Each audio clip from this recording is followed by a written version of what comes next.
ഓം ശാന്തി. നമ്മുടെ എല്ലാവരുടെയും ഉള്ളിൽ ഒരു ശ്രേഷ്ഠനായിരിക്കുന്ന ഗുരുവുണ്ട്.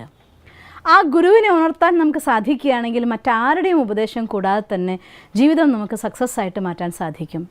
നമുക്കറിയോ, ഈ ജീവിതയാത്രയിൽ കുട്ടിക്കാലത്ത് നമ്മൾ പല പരീക്ഷകളും എഴുതിയിട്ടുണ്ടായിരുന്നു. അന്ന് ജീവിതത്തിൻ്റെ പരീക്ഷയിൽ നിന്ന് വളരെ വ്യത്യസ്തമായിട്ടുള്ള പരീക്ഷകൾ. ഏതാണ് സിലബസ് നമുക്കറിയാം, എന്നാണ് പരീക്ഷ നമുക്കറിയാം, ആ പരീക്ഷ അറിയാം, സിലബസ് അറിയാം, പരീക്ഷയ്ക്ക് എന്താണ് നമ്മൾ അപ്ലൈ ചെയ്യേണ്ടതായിട്ടുള്ള നോളജ് നമുക്കറിയാം. ആ ആധാരത്തിൽ പരീക്ഷകൾ നമ്മൾ എഴുതി പാസ്സായി കടന്നുപോയി. നമ്മുടെ ജീവിതത്തിൻ്റെ ആദ്യത്തെ ഘട്ടത്തെയൊക്കെ ഗുരു നമ്മളായിപ്പോയി. കാലഘട്ടം കഴിഞ്ഞു പോയി. ജീവിതം എന്ന യാത്രയിൽ പ്രാക്ടിക്കലായിരിക്കുന്ന എക്സാം വന്നപ്പോൾ പലപ്പോഴും നമുക്ക് നോളജ് ഇല്ലാതായിപ്പോയി. എങ്ങനെയാണ് അതിനെ അപ്ലൈ ചെയ്യേണ്ടത്, എന്നാണ് പരീക്ഷ വരിക, എങ്ങനെയാണ് ആ പരീക്ഷ എഴുതി പാസ്സാവുക എന്ന് ഉള്ള നോളജിൻ്റെ ആധാരത്തിൽ പലപ്പോഴും നമ്മൾ ആ പരീക്ഷകളെ കടന്നു പോകാൻ വേണ്ടി ശ്രമിച്ചു. പക്ഷേ ചില പരീക്ഷകളൊക്കെ പാസ്സായി, ചില പരീക്ഷകളൊക്കെ നമ്മൾ തോറ്റുപോയി. എന്തുകൊണ്ട് ചിലത് പാസ്സായി, എന്തുകൊണ്ട് ചിലത് തോറ്റുപോയി എന്നറിയോ? നമ്മുടെ കയ്യിലുള്ള സിമ്പിളായിട്ടുള്ള ഇൻസ്ട്രുമെൻറ്റ്സ്, മൊബൈലാവാം, ലാപ്ടോപ്പ് ആവാം, ചെറിയ കമ്പ്യൂട്ടർ ആവാം, ആ ഒരു സാധനത്തിനെ പെർഫെക്റ്റായിട്ട് നമുക്ക് ഉപയോഗിക്കാൻ സാധിക്കണമെന്നുണ്ടെങ്കിൽ അതിൻ്റെ എല്ലാ പാരാമീറ്റേഴ്സിനെ കുറിച്ചും എത്ര നോളജ് നിങ്ങൾക്കുണ്ടോ അത്രയും ഈസി ആയിട്ട് ആ സാധനം മാക്സിമം ഉപയോഗിക്കാൻ നമുക്ക് സാധിക്കും. അതുപോലെ തന്നെ നമ്മുടെ ഉള്ളതായിരിക്കുന്ന ആ ഒരു ശക്തി എന്താണ്, അതെങ്ങനെയാണ് നമ്മുടെ മൈൻഡിനെ മാക്സിമം നമുക്ക് ഉപയോഗിക്കാൻ സാധിക്കുക, ആ ഗുരുവിനെ എങ്ങനെ നമുക്ക് ആക്റ്റീവ് ആക്കാം നമുക്ക് മനസ്സിലാക്കാൻ സാധിച്ചാൽ നമ്മുടെ ജീവിതത്തിലും ഏറ്റവും നന്നായി അതിന് ഉപയോഗിക്കാൻ സാധിക്കും. ഇല്ലെങ്കിൽ ആ നോളജിൻ്റെ കുറവ് കൊണ്ടാണ് ചിലപ്പോൾ നമ്മൾ തോറ്റുപോകുന്നതും ചിലപ്പോൾ നമ്മൾ ജയിക്കുന്നതും. ജീവിതത്തിൽ പലപ്പോഴും പല കാര്യങ്ങളും വരാറുണ്ട്.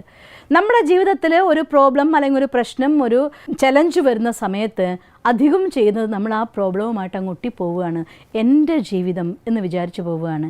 എൻ്റെ എന്ന ഒരു കയറ് കൊണ്ട് കെട്ടുന്നതോടുകൂടി നിങ്ങളുടെ മനസ്സ് നിങ്ങൾക്ക് പിന്നെ മുഴുവൻ എന്തൊക്കെ അതിൽ നിന്നുണ്ടാകാൻ സാധ്യതയുള്ളതായിരിക്കുന്ന മാക്സിമം വേസ്റ്റ് ആയിരിക്കുന്നതായിരിക്കുന്ന സാഹചര്യങ്ങളുണ്ടോ ആ ചിത്രങ്ങളെ കാണിച്ചു തരാൻ മനസ്സിന് സാധിക്കുള്ളൂ. കാരണം അതവിടെ കെട്ടപ്പെട്ട് കിടക്കുകയാണ്.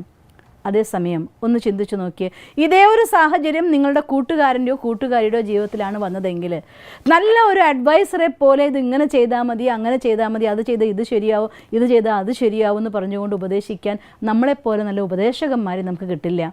എന്നുവെച്ചാൽ അർത്ഥം നോളജ് നമുക്ക് ഇല്ലാഞ്ഞിട്ടല്ല. എല്ലാ മനുഷ്യൻ്റെ മനസ്സിലും ജീവിതത്തെ മറികടക്കാനുള്ളതായിരിക്കുന്ന, ജീവിതത്തെ സാഹചര്യങ്ങൾ അതിജീവിക്കാനുള്ളതായിരിക്കുന്ന ശക്തിയുണ്ട്. പക്ഷേ സാഹചര്യങ്ങൾ കൊണ്ട് നമ്മൾ സ്വയം നമ്മളെ ബന്ധിപ്പിക്കുമ്പോൾ, എൻ്റെ ഞാൻ എന്നതായിരിക്കുന്ന കയറുകൊണ്ട് കെട്ടപ്പെട്ടു പോയി കഴിയുമ്പോൾ പലപ്പോഴും നമ്മുടെ ഉള്ളിലിരിക്കുന്നതായിരിക്കുന്ന ആ സൊല്യൂഷൻ കണ്ടെത്താൻ നമുക്ക് പറ്റാത്ത അവസ്ഥയിലായിരിക്കും. ഒരിക്കലും ഒരു വിളക്കിന് അതിൻ്റെ അടിയിലുള്ളതായിരിക്കുന്ന ഇരുട്ടിനെ ഇല്ലാതാക്കാൻ പറ്റില്ല. വിളക്കിന് ചുറ്റും വെളിച്ചം വരുത്താനേ പറ്റുള്ളൂ.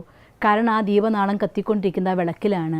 അതുപോലെ തന്നെ നമ്മുടെ ജീവിതത്തിൽ ഈ ദേഹത്തിൽ കത്തിക്കൊണ്ടിരിക്കുന്ന ദീപനാളം ഇതിനോട് ഒട്ടിപ്പോയി എന്ന് നമ്മൾ വിചാരിക്കുമ്പോൾ, ഞാൻ എൻ്റെ സാഹചര്യങ്ങളുമായിട്ട് എന്നെ കെട്ടിവെച്ച് കഴിയുമ്പോൾ അതിൻ്റെ ഉള്ളിൽ ഇരുട്ട് കണ്ടെത്താനോ മനസ്സിലാക്കാനോ നമുക്ക് പറ്റാതെ പോകും. അതുകൊണ്ടാണ് സ്വന്തം ജീവിതത്തിൽ ഒരു പ്രശ്നം വരുമ്പോൾ നമ്മൾ പലരുടെ അടുത്തേക്ക്, ആളുകളുടെ അടുത്തേക്ക് അതിനുള്ള സൊല്യൂഷൻ ചോദിച്ചുകൊണ്ട് പോകും. പലരും പല രീതിയിൽ പറഞ്ഞു തരും. ചിലപ്പോഴൊക്കെ പലരുടെയും ഉപദേശങ്ങൾ നമുക്ക് നന്നാവാറുണ്ട്, ജീവിതത്തിലെ പ്രോബ്ലം മറികടക്കാൻ പറ്റാറുണ്ട്. ചിലപ്പോഴൊക്കെ അവരുടെ ഉപദേശങ്ങൾ നമുക്ക് പ്രാക്ടിക്കലാക്കിയാൽ പോലും മുന്നോട്ട് പോകാൻ പറ്റിക്കൊള്ളുന്നില്ല. ഇതിനേക്കാൾ നല്ലത് അതായിരുന്നു എന്ന് പിന്നീട് നമുക്ക് ഓർമ്മ വരാറുമുണ്ട്. എന്തുകൊണ്ട് സമയത്ത് നമുക്ക് ഓർമ്മ വരുന്നില്ല? ഞാനും എൻ്റെയും എന്ന കയറുകൊണ്ട് കെട്ടപ്പെട്ട് സിറ്റുവേഷനിൽ നമ്മൾ ബന്ധിപ്പിക്കപ്പെട്ടു പോകുമ്പോഴാണ് നമുക്ക് സാഹചര്യത്തെ മനസ്സിലാക്കാൻ പറ്റാതിരിക്കുന്നത്. ശരിക്കൊന്ന് ചിന്തിച്ചു നോക്കിയാൽ, ഒരു കസേരയിൽ നമ്മളിരിക്കുമ്പോൾ നമ്മുടെ ബോഡി പോസ്ചർ എങ്ങനെയുണ്ടെന്ന് നോക്കിക്കഴിഞ്ഞാൽ ആ കസേരയുടെ അതേ ഷേപ്പാണ് നമ്മുടെയും ബോഡി പോസ്ചർ. പക്ഷേ ആ കസേരയല്ല പവർഫുൾ, നമ്മളാണ്. നമുക്ക് വേണമെങ്കിൽ ആ കസേരയിൽ നിന്ന് എഴുന്നേറ്റ് നിന്നുകൊണ്ട് ആ കസേര വേണമെങ്കിൽ എടുത്ത് മാറ്റാം, ഇവിടെ വേണ്ടാന്ന് നിശ്ചയിക്കാം, നശിപ്പിക്കാം. പക്ഷേ ആ കസേര പവർഫുൾ അല്ല, നമ്മളാണ് മോസ്റ്റ് പവർഫുൾ. പക്ഷേ കസേരയ്ക്കുള്ളിൽ സ്വയം ഒട്ടിപ്പോയ ഒരാളെ സംബന്ധിച്ചിടത്തോളം അയാൾക്ക് ആ കസേരയിൽ നിന്ന് എഴുന്നേറ്റ് മാറ്റാനോ ആ കസേരയെ തന്നെ ഇഷ്ടമുള്ളടത്തേക്ക് നയിക്കാനോ സാധ്യമല്ല. ഈവൻ സ്വയം അവനവന് പോലും ഇഷ്ടമുള്ള സ്ഥലത്തേക്ക് മാറാൻ സാധ്യമല്ല. അതുപോലെ ജീവിതത്തിൽ സിറ്റുവേഷൻ അഥവാ സാഹചര്യം വരുമ്പോൾ എൻ്റെയും ഞാനും എന്ന കയറ് കൊണ്ട് സ്വയം നമ്മൾ കെട്ടപ്പെട്ടു പോകുമ്പോൾ, എൻ്റെ പ്രസ്റ്റീജ്, എൻ്റെ പൊസിഷൻ, എൻ്റെ പ്രിവിലേജ്, എൻ്റെ പെനി, എൻ്റെ പീപ്പിൾ, എൻ്റെ പൊസിഷൻ, ഇത്തരത്തിൽ നമ്മൾ ഈ എൻ്റെ എന്ന കയറ് കൊണ്ട് കെട്ടപ്പെട്ട് കഴിയുമ്പോഴാണ് നമ്മുടെ ഉള്ളിലിരിക്കുന്നതായിട്ടുള്ള ഗുരു മൗനമായി പോകുന്നത്. അതിന് നമുക്കൊരു ഉത്തരം തരാൻ പറ്റാതായി പോകുന്നത്. അതുകൊണ്ട് ജീവിതത്തിൽ എന്തെങ്കിലും ഒരു സാഹചര്യം വരുന്ന സമയത്ത് ഒന്ന് അതിൽ നിന്ന് മാറി നിന്നുകൊണ്ട് ഒരു സാക്ഷിയായിക്കൊണ്ട് ഒരു മൂന്നാമത്തെ ആൾ കാണും പോലെ ആ ഒരു സാഹചര്യത്തിൽ നമുക്ക് കാണാൻ സാധിക്കുകയാണെങ്കിൽ വളരെ എളുപ്പം നമുക്കതിനുള്ള സൊല്യൂഷൻ കണ്ടെത്താൻ സാധിക്കും. ഇന്ന് അങ്ങനെയുള്ളതായിരിക്കുന്ന ഒരു സൈക്കോളജിക്കൽ ട്രിക്കാണ് ഞാൻ നിങ്ങൾക്ക് പറഞ്ഞുതരാൻ പോകുന്നത്. ഒരു ടെക്നിക്കാണോ ഒരു ട്രിക്കാണോ ഒക്കെ നമുക്ക് തന്നെ പറയാം. നമുക്കങ്ങനെ എന്തെങ്കിലും ഒരു പ്രോബ്ലത്തിൽ മനസ്സ് മുഴുകി എനിക്ക് മാറി പുറത്തു കിടക്കാൻ പറ്റുന്നില്ല എന്ന് തോന്നുമ്പോൾ ഈസിയസ്റ്റ് ആയിട്ടൊരു മെത്തേഡാണ് ആരുമില്ലാത്തൊരു മുറിയിലേക്ക് പോവുക.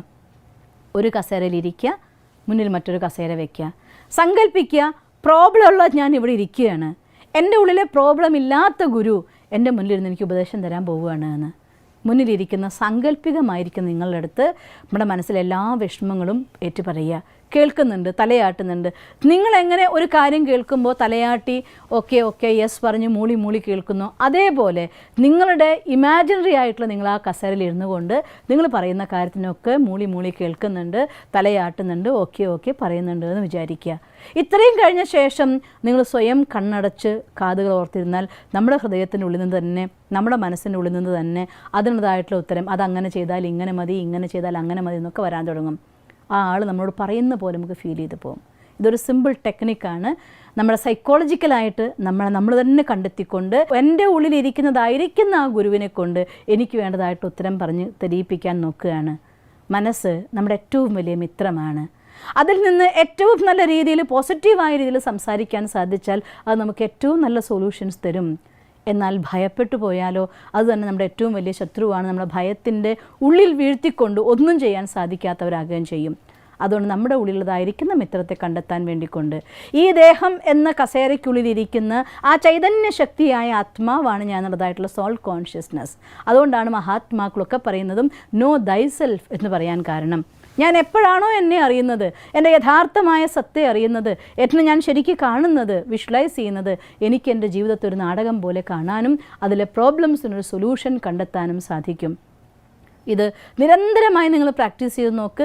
ഇതിൽ നിന്ന് മാറി നിൽക്കുന്ന നിങ്ങളുടെ മനസാക്ഷി അഥവാ സാക്ഷിഭാവം, സാക്ഷി ദൃഷ്ട ജീവിതത്തിലെ എല്ലാ പ്രശ്നങ്ങൾക്കും സ്വയം സൊല്യൂഷൻ തരുന്ന ഉള്ളിലിരിക്കുന്ന ഗുരുവിനെ പോലെ പ്രവർത്തിക്കാൻ തുടങ്ങും.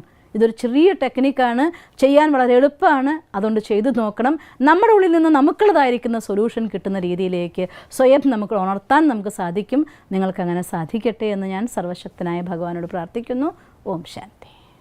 ദിവസം തോറും ജീവിത വിജയങ്ങൾക്ക് വെളിച്ചം വീശുന്ന പുത്തൻ വീഡിയോകൾക്കായി ഞങ്ങളുടെ യൂട്യൂബ് ചാനൽ സബ്സ്ക്രൈബ് ചെയ്യൂ. നോട്ടിഫിക്കേഷൻ ലഭിക്കുന്നതിനായി ബെൽ ഐക്കൺ ക്ലിക്ക് ചെയ്യൂ. ഒപ്പം ഞങ്ങളുടെ ഫേസ്ബുക്ക്, ട്വിറ്റർ, ഇൻസ്റ്റാഗ്രാം പേജുകൾ ഫോളോ ചെയ്യൂ. നന്ദി.